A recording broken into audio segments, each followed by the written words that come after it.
ఉపాధ్యాయులు స్టేజిని అలంకరించిన పెద్దలు, గ్రామ పెద్దలు మరియు నాతోటి విద్యార్థులకు 77వ గణతంత్ర దినోత్సవ శుభాకాంక్షలు. ఈరోజు మనం జరుపుకునే పండుగకు ఒక ప్రత్యేకత ఉంది. అదేమిటంటే ప్రతి మతానికి, ప్రతి కులానికి ఒక పండుగ ఉంటుంది. కానీ అన్ని మతాల వారు, అన్ని కులాల వారు జరుపుకునే పండుగలు రెండే రెండు. అవి ఒకటి ఆగస్టు 15 స్వాతంత్ర దినోత్సవం, జనవరి 26 గణతంత్ర దినోత్సవం. భారతదేశ చరిత్రలో 1950వ సంవత్సరం జనవరి 26ను భారతీయులందరూ గుర్తుపెట్టుకోవాల్సిన అతి ముఖ్యమైన రోజు.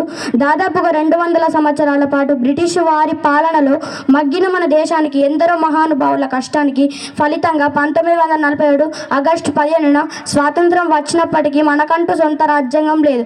బ్రిటిష్ వారిని మన దేశం నుండి వెళ్ళగొట్టిన తర్వాత మన దేశానికి మనమే పరిపాలించుకోవడానికి ఒక కొత్త రాజ్యాంగాన్ని తయారు చేసింది. మన రాజ్యాంగ రచనకు ఎంతోమంది మేధావులు వివిధ దేశాల రాజ్యాంగాలను పరిశీలించి అధ్యయనం చేసి ప్రజాస్వామ్య విధానంలో రూపొందించారు. ఈ రాజ్యాంగాన్ని రచించింది డాక్టర్ బాబాసాహెబ్ అంబేద్కర్ గారు.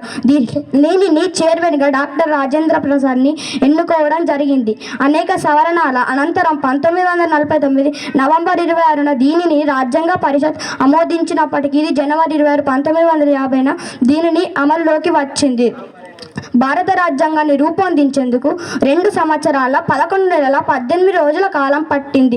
ఈ విధంగా 1950 జనవరి 26 రోజున భారత ప్రజలందరూ సంపూర్ణ స్వేచ్ఛ, సమానత్వం, లౌకికత్వం, న్యాయాన్ని పూర్తి స్థాయిలో ఒక హక్కుగా పొందడం జరిగింది. ఈ రాజ్యాంగంలో మొత్తం 25 భాగాలు, 448 ఆర్టికల్స్ మరియు 12 షెడ్యూల్స్ ఉన్నాయి. ఈ గణతంత్ర దినోత్సవం నాడు అన్ని పాఠశాలలలో, కాలేజీలలో, యూనివర్సిటీల్లో జాతీయ జెండాను ఎగురవేస్తూ ఆటపాటలతో ఈ గణతంత్ర దినోత్సవ ఉత్సవాన్ని చాక్లెట్లు, స్వీట్స్ పంచుకుంటూ ఘనంగా జరుపుకుంటారు.